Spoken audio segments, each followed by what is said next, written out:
खबर में खुश आमदेद। मेरे साथ आरमिद बड़ी सब्र में हूँ सईद काजी। नाज़रीन, कुछ खबरें, उसके बाद मौजूद मेहमानों का तारुफ भी करवाएंगे। एक और अहम फैसला, तहरीक इंसाफ बल्ले का निशान रिटेन कर सकेगी, लेकिन उसे 20 दिनों में इलेक्शन भी करवाने पड़ेंगे। इसमें यकीनन कोई कानूनी क्या एक लॉजिक है, इस हवाले से माहिरीन से बात करेंगे। और उसके साथ ही चेयरमैन तहरीक इंसाफ का क्या अब ट्रायल ओपन कोर्ट में होगा, जो कल डिसीजन आया था, या ओपन कोर्ट अंदर भी डिक्लेयर की जा सकती है? ये क्या सिलसिला है? नून लीग का इलेक्शन मुहिम अभी तक रुकी हुई है, क्योंकि बड़े मियाँ साहब के जो केसेस हैं वो अभी ख़त्म नहीं हुए। अगर ख़त्म होते हैं तो ये भी पूछेंगे कि क्या इसके ख़िलाफ़ कोई अपील में अगर नैब नहीं जाती तो कोई और भी जा सकता है, या यहाँ अगर ख़त्म होते हैं तो ये बिल्कुल वंस एंड फॉर ऑल ख़त्म हो जाएंगे।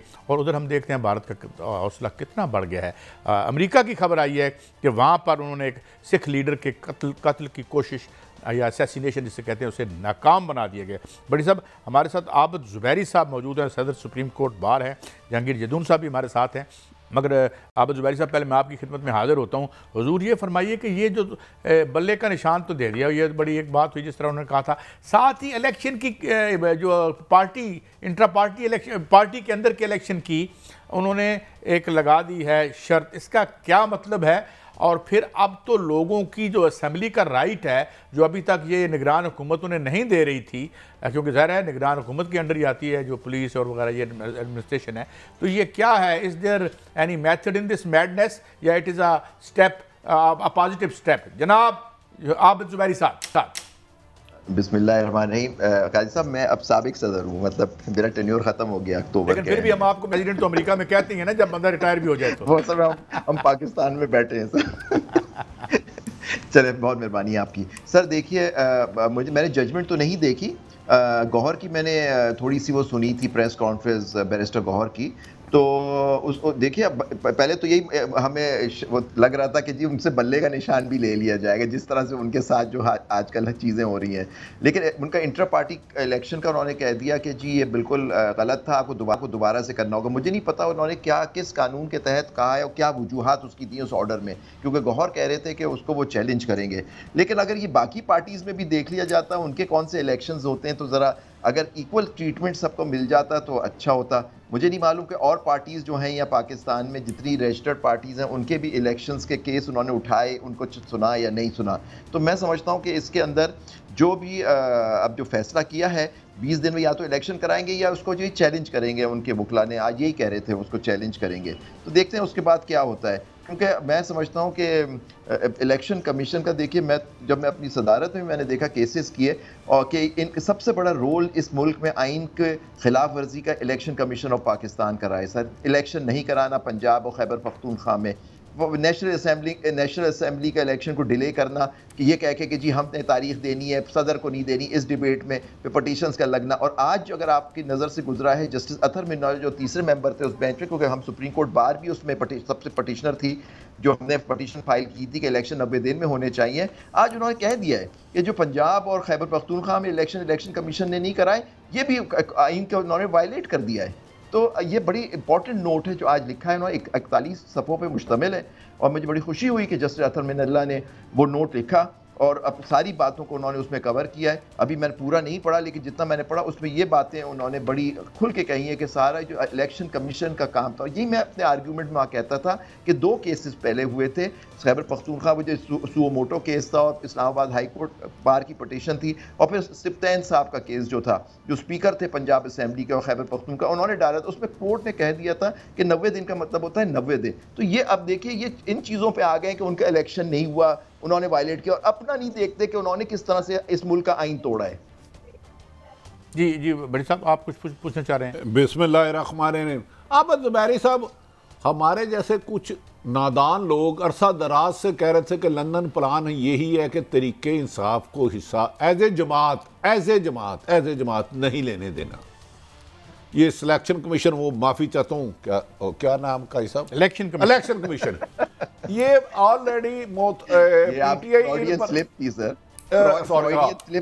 खदशात का इजहार कर चुकी है। तो इंट्रा पार्टी इलेक्शन में हो या फॉरेन फंडिंग में हो, क्या इलेक्शन कमीशन का टारगेट सिर्फ तरीके इंसाफ या बाकी के सबके शफाफ इलेक्शन हुए होंगे? पता नहीं, मुझे तो ये भी नहीं मालूम कि उनके इलेक्शंस हुए या नहीं हुए। लेकिन एक और चीज़ आप भूल गए बड़े इंपॉर्टेंट, सिर्फ तोशा खाना भी सिर्फ इनके लिए था, तहरीक इंसाफ के लिए, बाकियों का तोशा खाना भी नहीं उठा। ये तो तीसरी चीज़ तोशा खाना आपसे रह गई सर भट्टी साहब। तो आप ये देखें, देखिए पूरी एक मुनज़्ज़म, देखिए मैंने तो ये चीज़ें देखी हैं, मुनज़्ज़म तरीके से हो रहा है। अब देखिए उनके कुछ वकला, अब पहाड़ से हमारे एक एडवोकेट साहब थे, उनको गिरफ्तार, अब कल उनकी बेल हुई है जाके, उनके भाई की, उनकी फैमिली की। उन्होंने अपने ऑर्गेनाइज कर रहे थे वो पार्टी का, उनको पकड़ लिया, उनके घरों में घुस गए, जहाँ इनके कोई फंक्शन हो लगता है उस पर अटैक हो जाता है। तो कहाँ ये लेवल प्लेइंग फील्ड मिल रही है उन लोगों को? उनको तो मेरे ख्याल से कैंडिडेट्स मिल जाएं खड़े होने के लिए, बड़ी बात है, क्योंकि जैसे ही वो अनाउंस कोई होगा उनका कैंडिडेट उठा लिया जाएगा वो, या उसके खिलाफ पर्चा हो जाएगा। जंगीर साहब आपकी तरफ आता हूँ, गुजारिश ये है, क्या आइन में आज हमें जो फैसला अदालतों ने दिया, और लेकिन हम आप जैसे साहिब इल्म से ही राय लेते हैं, क्या आइन में ये है कि 90 दिन में इलेक्शन कराना ज़रूरी है, या अब ये स्वाबदीद हो गई है निगरान हुकूमतों की, इसको 900 दिन में ले जाएं? और क्या ये जो अब इलेक्शन उसका बल्ले का निशान का इंतबाह अगर वो नहीं कराते तो क्या जो इलेक्शन कमीशन तहरीक इंसाफ से बल्ले का निशान ले लेगी फिर? नहीं, ये जो अभी इलेक्शन एक्ट 2017 आया है, इसमें कैटेगरिकली जो पॉलिटिकल पार्टीज़ को, पहले आपको पता है मुख्तलिफ लॉज होते थे, पीपल ऑफ रिप्रेजेंटेशन एक्ट होता था, पॉलिटिकल पार्टी आर्डर, उन 6-7 लॉ को रिपील करके तो ये इसमें तमाम पार्टियाँ शामिल थी इंक्लूडिंग पीटीआई जितनी भी थी। तो 2017 के अंदर एक कंप्रिहेंसिव का उन्होंने इलेक्शन एक्ट बनाया, तो उसमें पॉलिटिकल पार्टी की चंद सेक्शन है जो 200 से शुरू होकर आगे 210 के 15 तक ख़त्म होते हैं। तो उसमें यह है कि इंट्रा पार्टी आप इलेक्शन कराएंगे और उसकी रिपोर्ट जो है certified sign by the chairman जो भी होगा वो जमा कराएगा। पिछले दिनों में नून लीग पे उन्होंने बहुत दबाव डाला, क्योंकि वो शहबाज शरीफ कभी इधर होता थे कभी इधर होते कि आप इलेक्शन नहीं करा रहे। फिर उनको एक वार्निंग दी कि जगह अब अगर आप फलानी तरीके का इलेक्शन नहीं कराएंगे तो हम फिर आपके खिलाफ को डिसिप्लिनरी एक्शन या इस तरह का कि आपको निशान नहीं मिलेगा। ये पावर है इलेक्शन कमीशन के पास कि अगर वो नहीं कराते इलेक्शन, अब इलेक्शन उन्होंने करा दिए हैं, किस तरह कराए हैं इस पे भी मैं आपको बताता हूँ। जब 2017 का एक्ट बन रहा था तो इलेक्शन कमीशन ने तजवीज़ दी सारी पार्टियों को कि जी आपके जो इंट्रा पार्टी इलेक्शन होते हैं, क्योंकि वो इलेक्शन आई वाश होता है, कोई मेरिट पे कोई मतलब इलेक्शन का नाम ही उसको नहीं दे सकते जो पार्टी के अंदर होता है, तमाम पार्टी के अंदर इंक्लूडिंग पीटीआई एज वेल। तो उन्होंने कहा जी हम सुपरवाइज करना चाहते हैं, तो किसी पार्टी ने भी उसको एग्री नहीं किया। उन्होंने कहा जी अब दूसरे इलेक्शन भी इलेक्शन कमीशन करा रहा है, अब हम अपने पार्टी के इलेक्शन भी इनको दे देंगे, फिर हम क्या करेंगे? उसकी वजह कि पार्टियां हमारी सारी मोस्टली जो हैं वो फैमिली पॉलिटिक्स पे चलती हैं, और जो इलेक्शन है वो किसी की ज़रूरत है कि इमरान खान के मुकाबले में खड़ा हो, किसी की ज़रूरत है कि मौलाना फजल रहमान के मुकाबले में खड़ा हो, किसी की ज़रूरत है मियां नवाज शरीफ के मुकाबले में खड़ा हो, किसी की ज़रूरत है MKM का कोई जो बड़ा लीडर हो उसके मुकाबले में खड़ा हो। सिर्फ 1-2 पार्टी जमात इस्लामी है उसमें इलेक्शन होते हैं, तो बाकी किसी पार्टी में जो है ना वो ये जो देखे ना हमारे मुल्क की सबसे बड़ी बदकिस्मती है, कानून बना दिया जिन्होंने वो खुद इम्प्लीमेंट ही नहीं कर रहे हो। ये परसों जो हमारी इलेक्शन कमीशन में मीटिंग हुई है, ये अपने रूल्स बना रहे थे, तो ये बात वहाँ पे डिस्कस हुई है। उन्होंने फिर कहा जी हम चाहते हैं कि हम आपके इलेक्शन को देखें, लेकिन कोई पार्टी एग्री नहीं करती क्या वो उन्होंने यही बताया जी कि देखें प्रैक्टिकली ये इलेक्शन जो है ना ही फेयर होते हैं, ना इनको मतलब है कोई अब बंदा जरूरत ही नहीं करता किसी की। जदून साहब आपने बिल्कुल ठीक फरमाया, हमने भी जितने इलेक्शन कवर किए, एक जमात इस्लामी है जिसके बिल्कुल साफ शफाफ इलेक्शन बादुल नजर में, बाकी तो कहीं भी सिलेक्शन ही होती है। अभी मौलाना फजल रहमान में क्या ये इलेक्शन कमीशन जुर्रत कर सकता है कि शहबाज शरीफ को कहे कि आप 20 दिन बाद दोबारा करिए? पावर तो उनके पास सारी बातों के लिए होगी। नहीं, अब उन्होंने जिनको जो ऑर्डर आज दिया है ना, ये उन्होंने कोई मेरे ख्याल में इस पे को इन्होंने जब इलेक्शन कराए हैं तो कोई लिखू ना, उसकी वजह मैं आपको बताता हूँ। ये तो बिल्कुल बात जो है ना, मैं किसी बगैर अनबाइस्ड कर रहा हूँ किसी की भी कि किसी पार्टी में देखे ना जो मर्जी पार्टी वाले खफा होते हैं, खुश होते हैं, लेकिन किसी पार्टी में फेयर इलेक्शन नहीं होता उसकी। अब इनका जो पार्टी थी PTI की, जस्टिस वजीउद्दीन और अमन नूरानी क्या थे वो सेक्रेटरी इंटीरियर थे KPK के, क्या उन्होंने थोड़ा सा इनको PTI वालों को कहा जी हम इलेक्शन कराना चाहते हैं फेयर, तो उन दोनों को हटा दिया गया था। उन्होंने कहा जी इलेक्शन क्या होता है पार्टी में, पार्टी को 2-4 करोड़ रुपए जो देता है उसको कहते हैं आप नायब सदर बन गए हो, आप जनरल सेक्रेटरी बन गए हो, जो गाड़ियाँ देता है जो पैसे देता है उसको आगे लगा दो पार्टी के अंदर, उसको दे दो। अब वो इसमें थोड़ा ही देखा जाता है कि फलाना जस्टिस है, फलाना जो है वो PhD किया हुआ है, बड़ा पढ़ा लिखा है, इसको तो पार्टी ही चलाएगा। पार्टी तो मतलब है वो या जो जितना बंदा TC बाज होता है, TC करता है, उसको थोड़ा सा आगे कर देते हैं। अदरवाइज तो किसी पॉलिटिकल पार्टी में कोई मेरिट है नहीं है कि वो मेरिट बेस्ड पार्टी है। अच्छा आप ज़ुबैरी साहब, अब आप क्या समझते हैं? एक तो बड़ी अच्छी बात जदून साहब ने की कि हम हर अच्छाई और बेहतरी का आगाज़ चले हम PTI से ही कर लेते हैं, लेकिन सवाल ये है कि कहीं से तो चलो शुरू होना चाहिए, मगर सवाल ये है कि क्या बल्ला विड्रॉ कर लेंगे अगर इलेक्शन नहीं होता तो? और दूसरी बात एक पॉलिटिकल सवाल भी है, तो फिर लोगों को इकट्ठे भी तो होना देना पड़ेगा ना जो आज आके वोट डालेंगे। ये भी बड़ा उन्होंने बड़ी मेहरबानी फरमाई है। तो आप समझते हैं कि बल्ले का निशान वो रिटेन कर लेंगे? आपको क्या नज़र आ रहा है PTI के हवाले से ज़ुबैरी साहब? देखिए मैं अभी देख रहा था कानून, अभी जो जदून साहब ने फरमाया, ये सेक्शन 208 और 209 है इलेक्शन एक्ट का जी। इसके अंदर लिखा हुआ है वो इलेक्शन अपने मैनिफेस्टो के हिसाब से वो कराएंगे और फिर वहाँ उसको बाद में वो सर्टिफिकेट भेज देंगे। अगर वो नहीं कराते तो फाइन लगेगा उनके ऊपर। मुझे नहीं मिल रहा इसके अंदर कोई कानून के अंदर ऐसी पोजीशन कि अगर वो नहीं कराते तो उनके ऊपर उनका निशान ले लिया जाएगा या नहीं, क्योंकि मैंने अभी नहीं देखा। शायद तो रूल्स में भी इन्होंने दिया हुआ है, आगे वाली सेक्शन में रूल्स में भी दिया हुआ है। रूल्स में हो सकता है लेकिन सेक्शन में नहीं है सर। ये मुझे नहीं समझ आया कि जो सेक्शन में नहीं हो रूल्स में कैसे दिया जा सकता है। रूल्स तो सबऑर्डिनेट होते हैं एक्ट के, तो पता नहीं रूल्स में कैसे ये जी। सेक्शन 208 और 209 में इस तरह की कोई प्रोविजन नहीं है। आप ही देख लीजिएगा सर। और इसके अंदर नहीं दिया हुआ उन्होंने कि वो करेंगे, लेकिन उनका अपना तरीका है। वो इंट्रा पार्टी इलेक्शंस का एक तरीका कार दिया हुआ है, लेकिन मुझे इसके अंदर कानून के अंदर रूल्स में अगर है तो मुझे नहीं पता। वैसे अगर रूल्स में इस तरह की कोई चीज़ दी हुई है तो वो भी अल्ट्रा वायरस थी एक्ट होगी, क्योंकि एक्ट के अंदर प्रोविजन सिर्फ फाइन लगाने की है। तो अब देखते हैं उसमें क्या मुझे ऑर्डर वो आ जाएगा, उससे पता लग जाएगा। उन्होंने कहा कि 20 दिन के अंदर इलेक्शन कराओ, अगर नहीं कराते तो क्या तुम पे होगा, क्योंकि अगर वो नहीं कराते तो शो कॉज देना होता है। अब शो कॉज के ऊपर ही शायद ये प्रोसीडिंग्स हुई होंगी जो उनको ये कंडीशनल किया है जदून साहब इन्होंने। अगर आपने ऑर्डर देखा हो तो ये कंडीशनल है PTI के लिए कि आप कराएंगे तो बल्ला देंगे, या ये दोनों सेपरेट हैं कि उस सिलसिले में जुर्माना हो जाएगा? अभी मैंने आर्डर नहीं पढ़ा, लेकिन मुझे लगता है कि क्योंकि उन्होंने आर्डर को लंबा लिखा है, 8-10 पेज लिखे हैं, तो उसमें जो इन्होंने अपने इलेक्शन के रिजल्ट जमा कराए हैं ना, मैंने आपको पहले देखो डिटेल बताई, इस सारे प्रोसेस से मैं गुजरा हूँ। इलेक्शन कमीशन ने कहा था कि हमें सुपरवाइज करें, तो इलेक्शन ऑनेस्टली किसी पार्टी में सही नहीं होते। तो अब अगर पार्टियां, अगर इलेक्शन कमीशन चाहे ना, तो एक पार्टी भी इलेक्शन ठीक नहीं कराती और उनको निशान सबसे ले सकते हैं। आप ये पार्टियों में तो ठीक नहीं होते, खुदा का शुक्र है कौमी तौर पर ठीक हो जाते हैं। बड़ी अच्छी बात की। यकीनन इलेक्शन सियासी जमातों में नहीं होती, लेकिन बदकिस्मती है अगर हम अपनी तारीख देखें तो हर इलेक्शन को हारने वाले ने धांधली ज़्यादा कहा है। हर इलेक्शन को कोई एक सिंगल नहीं, तो इस इलेक्शन कमीशन को रखने की क्या जरूरत है? फिर अरबों रुपए लगाने की क्या जरूरत है? जैसे पार्टी इलेक्शन कराती है। अच्छा देखे ज़ुबैरी साहब, आपको बताऊं इलेक्शन कमीशन की नजर बड़ी है। जिस शफाफ अंदाज से मुस्लिम लीग नून ने मरियम नवाज को सीनियर वाइस प्रेसिडेंट बनाया, इंट्रा पार्टी इलेक्शन कराया, फिर चीफ ऑर्गेनाइजर बनाया, इलेक्शन कमीशन वैसी मिसालें कायम करना चाहता है। मैंने देखा कि राना सनाउल्लाह और सीनियर लोग नंगे पांव भाग रहे थे कि वोट डालने जाना, नहीं तो इलेक्शन कमीशन शेर का निशान। वो तो जदून साहब ने कह दिया ना, ले रही थी ये बड़ी साहब लिमिटेड कंपनियां हैं, पार्टियां कहाँ हैं? बर्गर इलेक्शन कमीशन को हम कहते हैं कि अच्छी बात है, मगर ज़ुबैरी साहब ओपन ट्रायल के सिलसिले में अब क्या होगा?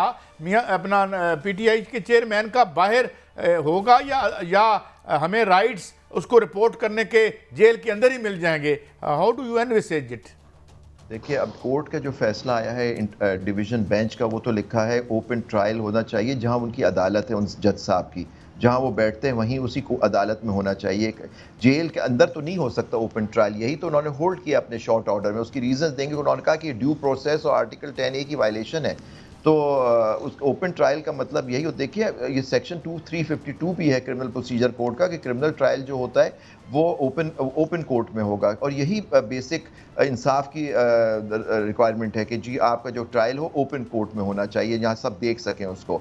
अनलेस कोई ऐसा कोई सीरियस मामला है जिसके अंदर जैसे टेररिज्म के कोई बाज़ केसेस होते हैं, बाज़ सारे नहीं होते, एंटी टेररिज्म कोर्ट्स की नॉर्मल अदालतें चलती हैं, लेकिन कुछ इतने ऐसे टेररिज्म केस होते हैं जेल ट्रायल हो जाता है उसके अंदर। ये सवाबदीद होती है गवर्नमेंट की, लेकिन नेचुरली सवाबदीद जो होती है वो आपको in according with law exercise करनी होती है। और कोर्ट के डिवीजन बेंच ने फैसला कर दिया है कि जी जो आपने जेल ट्रायल के लिए किया और जो डोंट नोटिफिकेशन लगाए उनको भी प्रोसीडिंग्स को कलअदम करार दे दिया। यानी ये सिर्फ ये नहीं था कि जी ओपन ट्रायल में कर दो, कि जी आपने जितना केस कर लिया उसको आप वहीं से लेते हैं, आप आगे। इन्होंने कहा आपको दोबारा से शुरू करना पड़ेगा। दैट मीन जो ट्रायल अभी तक हुआ है वो इस वजह से कि ओपन कोर्ट में नहीं हुआ, ये लॉ की वायलेशन है, आर्टिकल 10A की वायलेशन है, इसलिए उस फंडामेंटल राइट की वायलेशन है एक इंसान की। तो उन्होंने कहा कि जी आप ये जितनी जो प्रोसीडिंग हुई उनको भी कलअदम करार दे दिया। ये बहुत बड़ा फैसला है सर। अब इसको हो सकता है वो इसको चैलेंज करें या ना करें, वो तो वक्त ही बताएगा जी। अच्छा जदून साहब, ये फरमाइए कि मियाँ साहब की जो यानी केसेस लगे हुए हैं अभी कुछ, वैसे तो आमिर फ़ारूक साहब माशाल्लाह स्पीडी इंसाफ के ज़िम्मन में बड़ा हम उनको अप्रिशिएट भी करते हैं। ये फरमाइए कि अगर वो एक्विट हो जाते हैं तो इस एक्विटल के बाद अगर नैब जो है वो तो पहले हम समझ रहे हैं कि वो बहुत ही इंसाफ का बोलबाला कर रही है, वो कहते हैं आधे घंटे में ही मतलब फैसला कर दें। अब पहले ये नहीं था और अल्लाह का शुक्र है हम बड़ी बेहतरी की तरफ तरक्की कर रहे हैं। तो फिर नोबॉडी कैन आस्क और कैन गो और मूव दी हायर और सुपीरियर कोर्ट अगर ये एक्विट हो जाते हैं मियाँ साहब नीचे। तो जदून साहब, अच्छा मैं आपको पहले वो ज़ुबैरी साहब का सवाल का जवाब था। मैं आपका वो ज़ुबैरी साहब जो सेक्शन 215 इलेक्शन एक्ट की उसमें लिखा हुआ है कि इलेक्शन सिंबल जो है वो इलेक्शन कमीशन होल्ड कर सकता है अगर वो रिक्वायरमेंट सेक्शन 209 और 210 की पूरी ना हो। और उसमें प्रोसीजर यही है कि शो काज नोटिस इशू करेगा, फिर शो काज नोटिस का जवाब देंगे और फिर मेरे ख्याल में इन्होंने ये शो काज पहले इशू किया होगा, फिर उन्होंने जवाब दिया होगा, इसीलिए उन्होंने अभी जो कहा है दोबारा 20 डेज दिए कि दोबारा इलेक्शन करके उन्होंने कोई हो सकता है, मैंने ऑर्डर पढ़ा नहीं है लेकिन सेक्शन 215 आप पढ़ेंगे तो उसमें पूरी डिटेल लिखी हुई है कि जी मैं देख लिया। तो ये पीटीआई स्पेसिफिक तो नहीं होगा ना, कानून बाकियों पर भी लागू होगा? नहीं देखें, ये आप चैलेंज करेंगे ना तो उसमें हो सकता है देयर विल बी पॉसिबिलिटी कि वो कहेंगे जी दूसरी पार्टियों का भी जो है। देखो मैं आपको कहा है कि अनबास्ड बात कर रहा हूँ, डिस्क्रिमिनेशन किसी पॉलिटिकल पार्टी के साथ नहीं होनी चाहिए। और ये तो आपको पता है, दुनिया के हर बच्चे को पता है पाकिस्तान के अंदर के इलेक्शन किस तरह होते हैं। अब मैं आता हूँ आपके दूसरे सवाल की तरफ। अब देखें जो प्रोसिक्यूशन होती है ना, ये तो वैसे जो भी ऑफेंस होता है करप्शन का या दूसरा भी, ये अगेंस्ट सोसाइटी होता है। सोसाइटी इसमें स्टेक होल्डर होती हैं। अगर जेन्युइन तरीके से पाकिस्तान के अंदर कोई अकाउंटेबिलिटी हो, लेकिन आपको भी पता है मुझे भी पता है यहाँ पे किस तरह अकाउंटेबिलिटी होती है, और जो असली अकाउंटेबिलिटी होती है वो भी पॉलिटिकल जो अकाउंटेबिलिटी की नीचे या छुप जाती है या उसको छुपा लिया जाता है या उसको डिसअपीयर कर दिया जाता है। तो इसमें कोई मतलब छुपे वाली बात नहीं है कि जो केस बनाए जाते हैं वो किस तरह से बनाए जाते हैं। एक देखें ना, आप हम डिस्कस करें ये अलग चीज़ है, लेकिन जब आप केस देख के उसकी फाइल देख के उसका कानून देख के देखते हैं तो फिर उसमें बहुत सारी चीज़ें ऐसी निकल आती हैं लेकिन जो आगे केस सस्टेन नहीं कर सकता। अब नैब ने जब केस फाइल किया है, रियलाइज़ कर लिया है, तो अब वो चाहते हैं, क्योंकि नैब की सारी आपको पता है हायरार्की भी चेंज हो गई है, तो वो अब कंटेस्ट जो है करेंगे भी। तो पिछली तारीख भी कह रहे थे जी कि इस केस में हमें तो नहीं लगता, मतलब वो ये एडमिट कर रहे हैं कि केस गलत बनाया गया था। तो अभी अगर अपील में बरी हो गए तो मेरा नहीं ख्याल, क्योंकि अग्रीव्ड पार्टी कौन होगा, इससे कौन अग्रीव्ड होगा? नैब जो खुद प्रोसिक्यूशन कर रही है वो अगर पहले उन्होंने ऑलरेडी देखे ना, जो 2 क्विटल हुई हैं, ये उस दिन सुप्रीम हाई कोर्ट में बात हुई है कि वो अभी तक होल्डिंग द फील्ड है, कोई पार्टी सुप्रीम कोर्ट में नहीं गई मरीम नवाज और कैप्टन सफ्तर के फैसले के खिलाफ। तो मीनिंग देयर बाई कि नैब ने एक्सेप्ट कर लिया था कि हमने गलत केस बनाया है उनकी क्विटल के खिलाफ। उस वक्त तो चलो ये जो इन्होंने काजी साहब ने घुमाया, एक तो इस्लामाबाद है, तो बज़ाहिर सुप्रीम कोर्ट ने पनामा केस में मोहतरम नवाज शरीफ साहब को नाहल किया था हयात। क्या हाई कोर्ट सुप्रीम कोर्ट का फैसला भी नल वाइड कर सकती है? नहीं, हाई कोर्ट वो वाला फैसला नहीं करेगी। वो देखे ना, वो वाला फैसला जो है वो उन्होंने इलेक्शन एक्ट की 2017 की जो मैं आपको बता रहा था उसकी सेक्शन 232 में अमेंडमेंट कर दी है कि जी जो 62(1)(f) के अंदर का आइन के अंदर तो कोई लिमिट नहीं रखेगी कि 5 साल के लिए डिस्क्वालीफाई, 10 साल के लिए। तो वो उन्होंने कहा था, जो सुप्रीम कोर्ट ने इंटरप्रिटेशन की है, उन्होंने कहा जी लाइफ डिस्क्वालीफाई। अब इसमें भी supreme court pick and choose करती है। To be honest with you, अब फैसल वाडा का इतना जेन्युइन केस था, वो मैंने सारा केस खुद किया है। मैंने आपको बताया ना, टीवी पे बात करनी और बात है लेकिन केस करना जो होता है वो और बात है। अब फैसल वाडा का केस जब गया, आपको पता है वो फैसल वाडा के कनेक्शन किधर है, तो वो सुप्रीम कोर्ट ने 62(1)(f) को 63(g) में कन्वर्ट करके उसकी डायली 5 साल कर दी। अब ये देखें ना, वही कोर्ट एक तराजू पे लाइफ दे रही है पूरी लाइफ के लिए और दूसरों बंदों को 5 साल के लिए दे रही है। कोई डिस्क्रिप्शन थोड़ी है इसमें। जदून साहब आपने बड़ी खूबसूरत बात की मेरे दिल की। बदकिस्मती ये है, बज़ाहिर केस नहीं देखा जाता, फेस देखा जाता है। सैफुर रहमान बनाओ तो फेस के पीछे फेस देखा जाता है, फेस के पीछे वो तो नाम ले सकते हैं ना, नाम ले सकते हैं। मैं तो खैर बिल्कुल कमजोर हूँ, आप तो ताकतवर है। सैफुर रहमान हो या परवेज मुशर्रफ साहब, नैब तो बनाता है करप्शन खत्म के लिए नहीं, सियासी मुखालफिन को। क्या ऐसे अफसरान को नौकरियों में रहना चाहिए? अरबों रुपए लगते हैं इनकी या करोड़ों रुपए लगते हैं, प्रोसिक्यूशन साबित करने में, तो एंड पे जाके कहते हैं कि जी हम वापस ले रहे हैं। पैसा तो आपका मेरा आवाम का जा रहा है।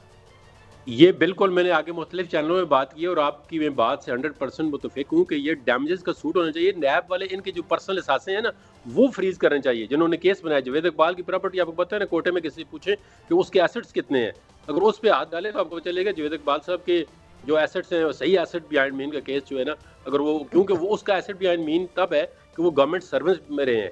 गवर्नमेंट सर्वेंट जो है ना बंदा कोई दूसरा बिजनेस भी नहीं कर सकता कोड ऑफ कंडक्ट के मुताबिक। लेकिन ये ठीक है बड़ी साहब, एक अच्छा सैफुर रहमान का लें तो आधा कतर हमारे पास आ जाएगा, वो क्योंकि नवाज शरीफ की बड़ी कुर्बत में थे, चलो मैं और आप भी अमीर हो जाएंगे, दोनों केस करते हैं भाई। वैसे तो यार देखिए अच्छे लोग भी होते हैं, कमर जमान चौधरी साहब भी तो थे माशाल्लाह, इससे पहले शफाफ लोग भी थे। हाँ जुबैरी साहब, अगर ये एक्विटल हो जाती है, अब एक टेक्निकल नुक्ता ये है कि नाअहली जो है वो सुप्रीम कोर्ट ने की थी, तो क्या फिर सुप्रीम कोर्ट को मूव करना पड़ेगा मियां साहब को अहल बनाने के लिए, या इस एक्विटल के साथ ही उनकी वो नाअहली भी खत्म हो जाएगी? जनाब जुबैरी साहब। जी मैं नहीं समझता होगी, देखिए लेकिन इनकी जो अपील है वो तो मुझे लगता है अलाउ होगी, क्योंकि आपको याद है कि वो केस फाइल होने से पहले उनकी प्रोटेक्टिव बेल का आपको याद होगा, जब नवाज शरीफ साहब तशरीफ ला रहे थे तो प्रोसिक्यूटर लाहौर से पहले ही पहुंच गए थे केस फाइल कराने से। उन्होंने कहा था जो करना है जल्दी से कर लें, तो उस पर एक जज साहब ने बोला तो आप तो चाह रहे पूरी अपील ही हम आज अलाउ कर देते हैं। आपको याद होगा दूसरे एक बेंच में जो जज थे उन्होंने ऑब्जर्वेशन दी थी। तो ये अब ये जो केस है इनको पता नहीं को लगवा के वो तो यहाँ से तो इनको ख़त्म ही हो जाएगा, नैब ने उसको परसू करना नहीं है, और केस की जो भी मेरिट हो तो वो अपील। लेकिन मैं समझता हूँ ये आर्टिकल, ये सेक्शन 232 की जो अमेंडमेंट करके 5 साल दिया है, क्योंकि देखिए 62(1)(f जो है जो बड़ा उसमें ख़ास है कि कोई नेगेटिव डिक्लेरेशन कोर्ट से नहीं आई हुई हो, वो उन्होंने नेगेटिव डिक्लेरेशन कोर्ट से उन्होंने दे दी कि पनामा के केस में जो भी वो केस था उसके अंदर उन्होंने दे दी कि जी ये नाहल है 62(1)(f) के तहत, और क्योंकि इसके अंदर कोई पीरियड नहीं दिया तो ये ताहयात उनकी नाहली है। तो ये नाहली उनकी सुप्रीम कोर्ट के एक ऑर्डर 62(1)(f) के अंदर तशरीह में कर दी। अगर इसको चेंज करना है, ये 232 इन्होंने ज़रूर कर दिया है, और हो सकता है ये इस पर आर्ग्यू करें, लेकिन अगर उनके कोई उनके खिलाफ लड़ेगा, ये ऑब्जेक्शन करेगा, ये पेपर अपने दाखिल के ऑब्जेक्शन ज़रूर आएंगे, हो सकता है रिटर्निंग ऑफिसर ही उस पर ऑब्जेक्शन लगा दे, तो ये मामला सुप्रीम कोर्ट तक आ जाएगा। लेकिन मैं कहना का है कि सिर्फ एक्ट के अंदर तरमीम जो उन्होंने तरमीम की उससे इनको फ़ायदा नहीं होगा। इनको चाहिए कि अगर ये आ जाए, इलेक्शन हो जाए, इनको दो तिहाई अक्सरियत मिल जाए, कॉन्स्टिट्यूशनल अमेंडमेंट करके 62(1)(f) के अंदर कह दें कि कोई अगर 62(1)(f) में कोई वो होता है डिस्क्वालीफाई तो उसकी मुद्दत 5 साल होगी। अब वन फाइनल थिंग, जदून साहब, do you agree with this version of this, ये जो कह रहे हैं जुबैरी साहब, जदून साहब क्विकली? नहीं मैं आप जुबैरी साहब से मेरा बहुत पुराना मतलब है, हम दोनों जाते रहते हैं टॉक शो में, ये मैं इनसे डिसएग्री इसलिए करता हूँ कि ये वाली सुप्रीम कोर्ट जो अभी मौजूद है ना, ये इसको एक्सेप्ट नहीं करेगी। इन्होंने parliament of sovereignty and supremacy of the parliament को प्रैक्टिस एंड प्रोसीजर एक्ट में रिकॉग्नाइज कर लिया है। उनका जो पार्लियामेंट जो भी एक्ट बनाएगी हम उसको रिकॉग्नाइज करेंगे। तो ये वो वाली जजमेंट अगर जाएगी भी तो सुप्रीम कोर्ट से स्टैंप यही लगेगी जो एक्ट पास। चले ये मेरी बात आप नोट कर ले। अच्छा सॉरी, फायद ईसा साहब कहते हैं मैं तो जजमेंट को मानता ही नहीं, मैं तो आइन का पाबंद हूँ। तो आइन में तो 90 दिन इलेक्शन भी है गालबन, मुझे नहीं पता है कि नहीं, ये आप रहनुमाई। नहीं वो हम एक स्पेसिफिक बात कर रहे हैं। जी क्विक। वो जब चीफ जस्टिस बने उसके बाद हो सकता है 90 दिन में पूरे करा लें। नहीं अच्छा इसका मतलब है कि जब चाहे करवा लें, जब चाहे ना कराएं, ये इनकी स्वाबदीद है। वैसे law is always a matter of conflicting interpretations हम देखते हैं नाज़रीन, ये हमने बात की, ये देखें बहरहाल देखें क्या होता है और क्या नहीं होता। एक छोटा सा ब्रेक है, ब्रेक के बाद हम नून लीग की इलेक्शन मुहिम की बात भी करेंगे, और कितना हौसला बढ़ गया अमेरिका का, इंडिया का, कि अमेरिका में भी जाके असैसिनेशंस करवा रहा है। तो कुछ मुल्कों के अंदर और मुल्कों में भी कुछ मुल्क और कुछ लोग अब अपनी लाई होते हैं, यही देखा हमने। ब्रेक के बाद हाजिर होते हैं, हमारे साथ रहिए।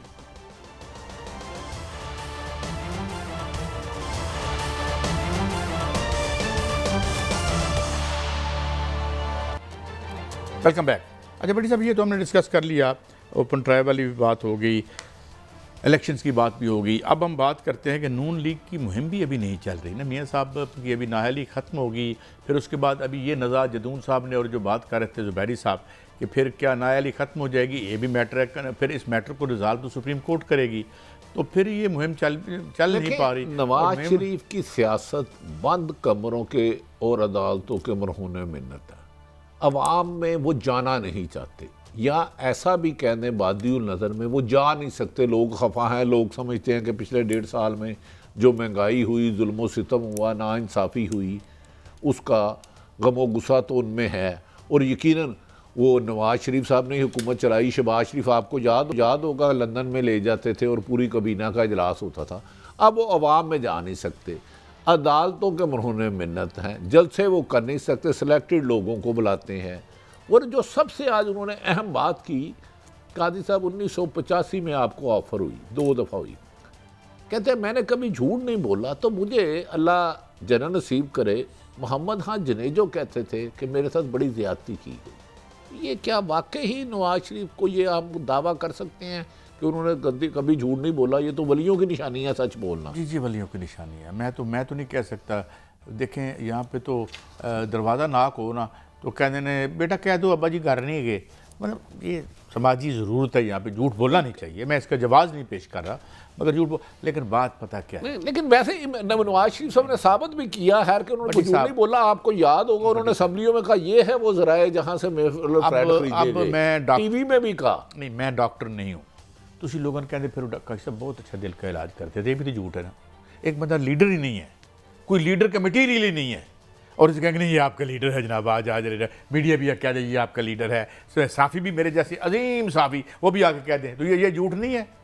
वैसे काजी साहब मेरे लिए ये सबसे बड़ी 23 की खबर है कि मोहतरम नवाज शरीफ अल्लाह करे 100% वो ठीक हों। कहते हैं मैंने ज़िंदगी में झूठ ही नहीं बोला। यार ये तो फिर बड़ा ये आजकल के दौर में जो झूठ नहीं बोलता, क्योंकि झूठ बोलने पर तो प्रेशराइज किया जाता है।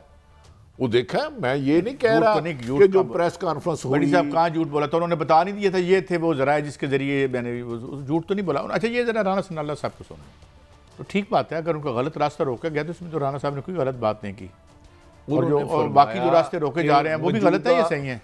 मुझे उन्होंने फरमाया मौजूदा एस्टेब्लिशमेंट से तल्लुकात अच्छे हैं। भाई आपको तो हुकूमत साहब का एस्टेब्लिशमेंट लाई, कमर जावेद बाजवा साहब के दौर में आप आए, तो आपको तो उनका मरहून मिन्नत होना चाहिए।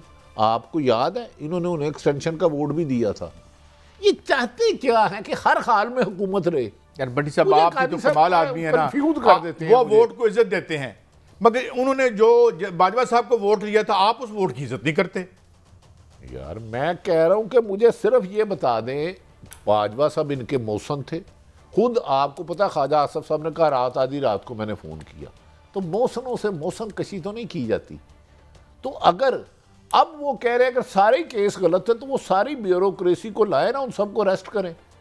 तो जो आजकल ब्यूरोक्रेसी सारी कर रही है, खसूसन इंतज़ामिया, एक एक बंदे में 150-150 पर्चे। आजकल इसका मतलब है पाकिस्तान की तारीख में पहली दफ़ा इंसाफ हो रहा है। कुछ लोग इंसाफ का कत्ल कह रहे हैं, कुछ तो राना सनाउल्लाह सब जब वो मनशियात था हमने कहा झूठा पर्चा है, तो राना साहब आजकल तो दिन दिहाड़े आइन और कानून और इंसाफ का कत्ल किया जा रहा है, आप उसको सच कह रहे हैं। अच्छा बंटी साहब देखिए इंसाफ तो हो ही रहा है। एक स्टोरी मैं आपके साथ शेयर करना चाहता हूँ। कुछ लोग भी आए थे कि मुल्क की 2 बंदरगाहों कराची पोर्ट और कासम पोर्ट पर सोलर पैनल के 3000 कंटेनर फंसे हुए हैं। 3000 कंटेनर फंसे हुए हैं। इम्पोर्टर बताते हैं कि 1000 सोलर पैनल के कंटेनर की डॉक्यूमेंटेशन मुकम्मल है, 2000 कंटेनर की डॉक्यूमेंटेशन प्रोसेस बैंक मुकम्मल नहीं कर रहा, जबकि स्टेट बैंक सोलर पैनल के कंटेनर्स की LCs भी नहीं खोल रहा। लेकिन कुछ लगता है, सुना है, हम अपने ब्यूरो चीफ से रिक्वेस्ट करेंगे, मैंने कहा भी अर्ज़ भी किया था इमरान साहब जिसे चेक तो करें कि किन के सोलर पैनल निकल रहे हैं और किन के नहीं निकल रहे। साहब आपके लिए हैरत होगी, एक तरफ हम 70 रुपये 60 रुपये यूनिट दे रहे हैं कराची के पोर्ट पे, 1000 मेगावाट सोलर बिजली को जान के रखा हुआ और चंद नवाजा जा रहा है। 1000 मेगावाट बिजली, 3000 कंटेनर, और इसमें स्टेट बैंक सीधे ही डायरेक्ट है। जो आप कहते हैं ना हमारा IMF चलाता है, फरवरी से रोके हुए हैं कंटेनर कादी साहब, फरवरी से। और जो कीमत थी फिर ब्लैक करवाया गया। अब आपके एक लीडर है उसके बंदों से मंगवा के, जो सोलर 73 रुपये था 150 रुपये बिका। काजी साहब हजारों खानदान फाकों पे आ गए हैं, लेकिन कोई हिल ही नहीं रहा। वो कह रहे हैं हम इधर से डॉलर भी नहीं भेज रहे, हमें सिर्फ साल बाद हमने वहाँ पैसे देने हैं, हमें क्लीयरेंस दे दे। फरवरी से लेके कराची पोर्ट पर 3000 कंटेनर सोलर के आज सोलर को आ जाए तो सोलर की कीमत नीचे आ जाए। कंपनियाँ, वो मुझे बताया जा रहा है कि कंपनियाँ वो कह रही हैं कि 3 साल बाद पेमेंट कर दीजिएगा आप, लेकिन सोलर उठा लें और हमारे यहाँ 50-60 रुपए की बिजली पर यूनिट है। ये एक अहम तरीन शख्सियत के पास ठेका है, सिर्फ उसकी क्लियर हुई है, और ये हज़ारों लोग फाकों पे आ जाएंगे। फाकों पे अगर ये सोलर पैनल इस महीने ना हुआ तो ये सोलर रद्दी हो जाएगा, और इन्हें डैमेजेस एक सोलर पे लाखों रुपए डैमेजेस रोजाना का पड़े हैं, और ट्रकों पे जो कंटेनर खड़े हैं। तो काजी साहब, मैंने उसको कहा था भाई जा किसी ताकतवर के साथ हिसाब किताब कर, फरवरी से आप लोग इंसाफ से रोल रहे हैं। बट साहब यही यहाँ पे धंधा है, यही आपका काम है, फिर हम कहते हैं कि हम तो कभी झूठ नहीं, यही झूठ होते हैं जो काजी साहब। ये टोटल जो 1000 है ना आ जाए तो 3 शहरों को आप बिजली दे सकते हैं, लोड शेडिंग नहीं रहेगी। कई सब क्यों नहीं ये हुकूमत जाग रही? ये तो निगरान है। आप बड़े बादशाह आदमी हैं, जो लोग लोड शेडिंग से माल कमा रहे हैं, कैपेसिटी पेमेंट से माल कमा रहे हैं, यार आप उनको गरीब कर देना चाहते हैं।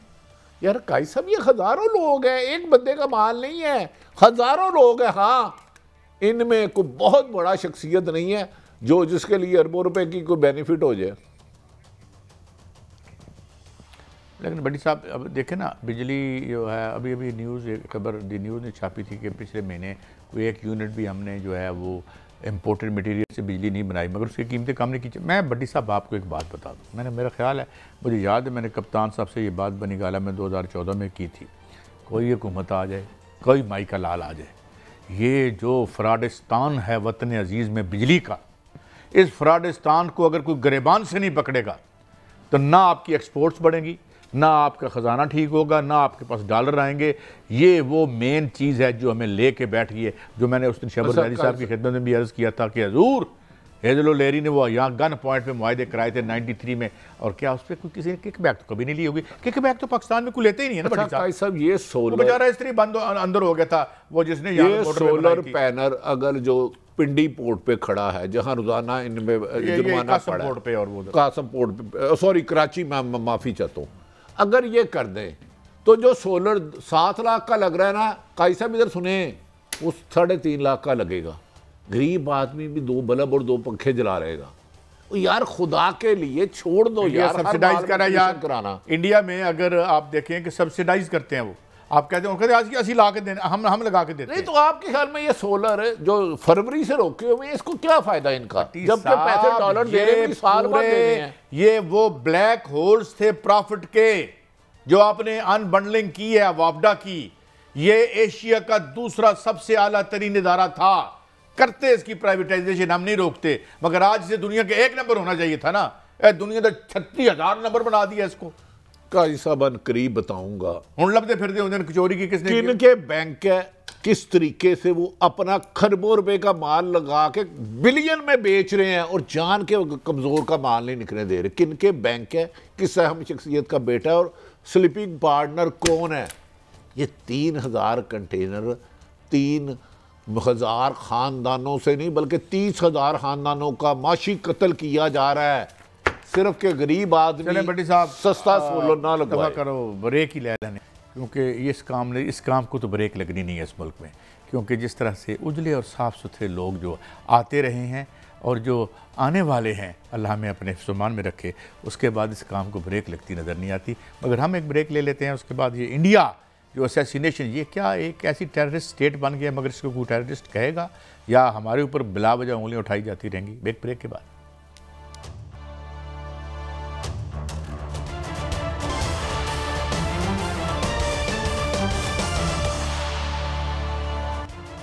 Welcome back. नाज़रीन, कई इंस्टेंसेस हम देख चुके हैं कि जब रियासतें जो हैं वो दूसरे मुल्कों में जाके भी दहशतगर्दी करती हैं। बहुत से वाक़यात आपके जहन में आ गए होंगे। एक तो भारत और कनाडा का मामला था, अब भारत और अमेरिका का भी मामला है, और हमें ज्वाइन किया है जनाब जनरल रिटायर्ड गुलाम मुस्तफ़ा साहब, दिफाई तजज़ियाकार हैं, साबिक़ जर्नैल हैं। जनाब thank you very much general साहब आपके टाइम का।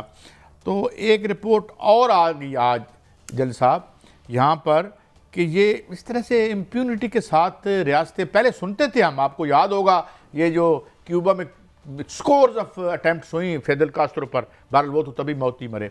अब ये कुछ खुला के सिलसिला हो गया, मेरे ख्याल में इन बातों को छुपाया भी नहीं जाता, और ख़ास तौर पर इंडिया जो हम पे बाज ही नहीं आता इल्ज़ाम लगाते हुए। कैसे देखते हैं आप इसको? देखिए, ये पहली दफा तो रिपोर्ट नहीं हुआ। इस खित्ते में दहशतगर्दी लाया ही भारत था और 71 ने पाकिस्तान में इसका मजा चखा।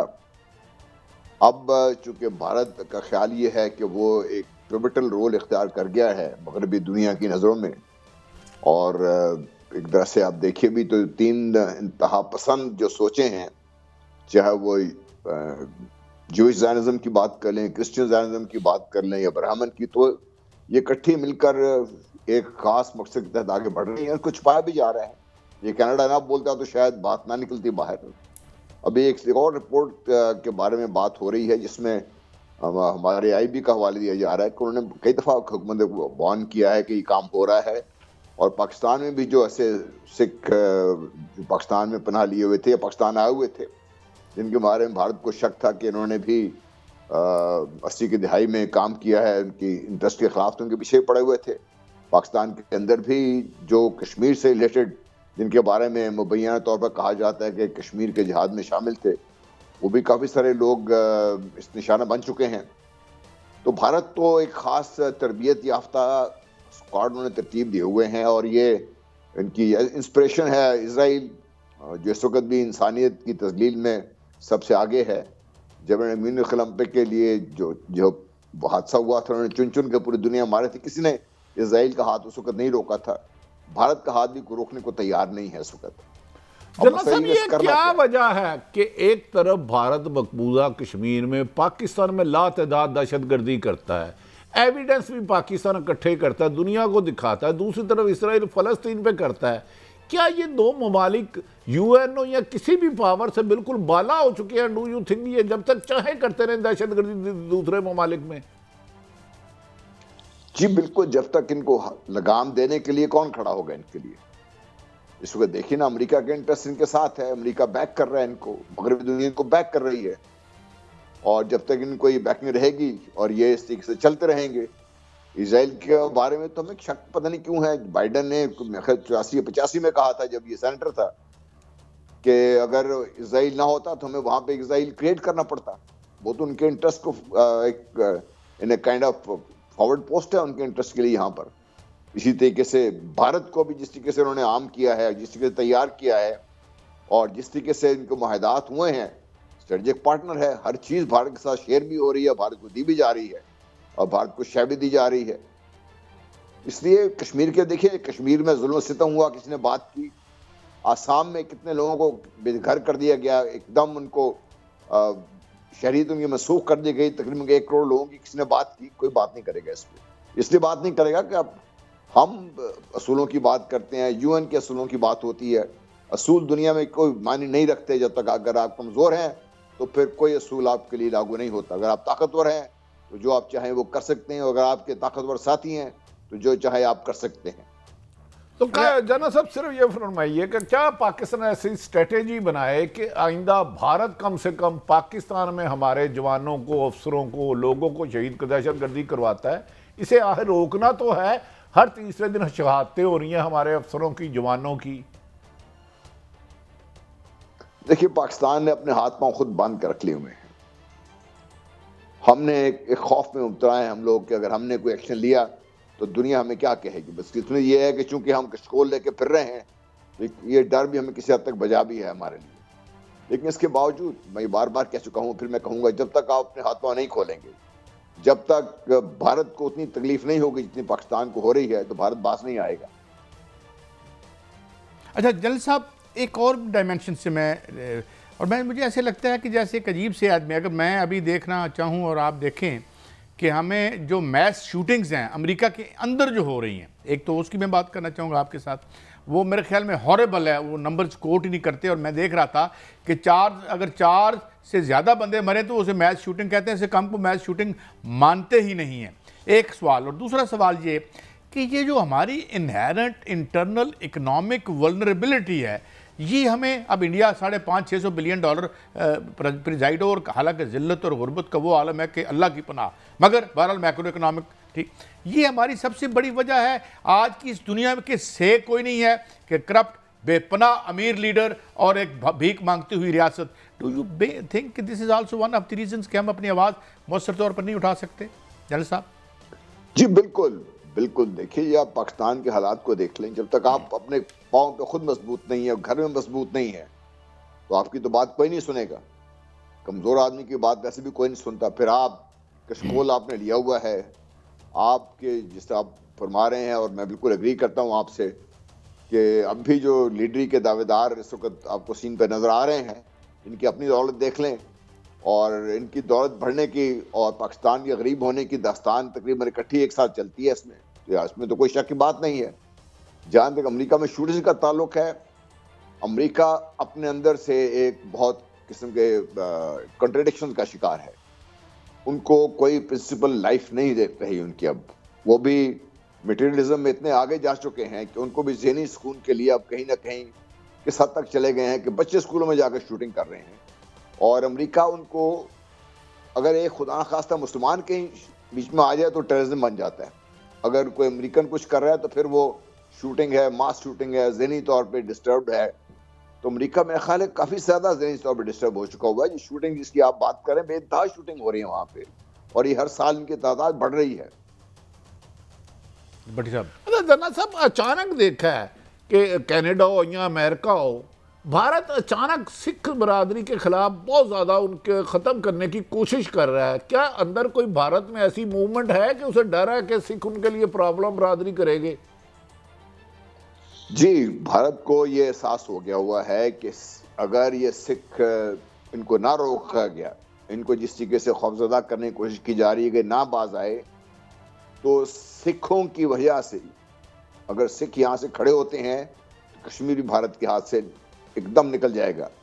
और दूसरी तरफ कश्मीरी मुजाहिदीन जो हैं, अगर वो सरगर्म अमल रहते हैं तो सिखों को इससे शय मिलती है। वो इससे, तो भारत इसको Catch-22 में है, किसको रखे किसको छोड़े। भारत खुद अपने आप को खुद तोड़ने की जो कोशिश कर रहा है, इसमें इसी वजह से कामयाबी होगी, क्योंकि वो बहुत सारे लोगों को बहुत ज़्यादा दबा के रखने की कोशिश में मसरूफ़ है। दरअसल उनकी भारत की आर्मी में बहुत ज़्यादा सिख है और सिखों का कत्लेआम आम हो रहा है। क्या हो सकता है किसी वक्त ये रिएक्शन बहुत ज़्यादा हो जाए और भारत के लिए मुश्किलात हो जाए, जिस तरह वो कत्लो गारत करवा रहे हैं सिख बरादरी की? जी, मैं आज की बात नहीं कर रहा। जब हम वहाँ पे कैद थे तो वहाँ पर उस वक्त जो सिख संतरी थे हमारे साथ, जो बातचीत होती थी तो उससे उस वक्त भी उनके ध्यान में ज़हर था। मैं 72-73 की बात कर रहा हूँ। और उस वक्त भी भारत ने उनको कंट्रोल करने के लिए उनके ऑफिसर्स हिंदू और दूसरी जात के रखे हुए थे, ताकि सिखों की पूरी रेजिमेंट में सिख कम थे, हिंदू ऑफिसर्स ज़्यादा रखते थे। वो इस किस्म की डर है उनको, और ये होना भी चाहिए। ना सिर्फ सिख बल्कि दूसरी जो अक़लियतें हैं उनके खिलाफ भी जिस तरीके से भारत लगा हुआ है। उनकी फ़ौज में शूटिंग भी हो रही हैं, मास किलिंग भारत के अंदर भी हो रही हैं। भारत के अपने फौजी भी एक दूसरे को मार रहे हैं। तो ये मेरा ख्याल है बढ़ेगा ये आहिस्ता आहिस्ता काम। जन साहब, आपने हमें एनलाइटन किया। You are always so kind to make your so valuable contribution to our show. नाज़रीन, इस बात और एक फ़िक्रे पे बात ख़त्म करते हैं कि नफ़रत की शोलों को हवा न दी जाए। इंडिया की हुकूमत अगर देखें तो वहाँ जिस तरह सेक्रेटेरियनिज़म और थियोक्रेसी आ रही है, डेमोक्रेसी का तो वैसे हर जगह बोलो राम ही नज़र आ रहा है, मगर ये डेमोक्रेसी नहीं थी। हमें चाहिए डेमोक्रेसी, मगर जिस चीज़ का नाम हमने डेमोक्रेसी रख छोड़ा, ये लगता कुछ और ही है। इजाज़त, अगले हफ्ते फिर मिलेंगे। अल्लाह हाफ़िज़।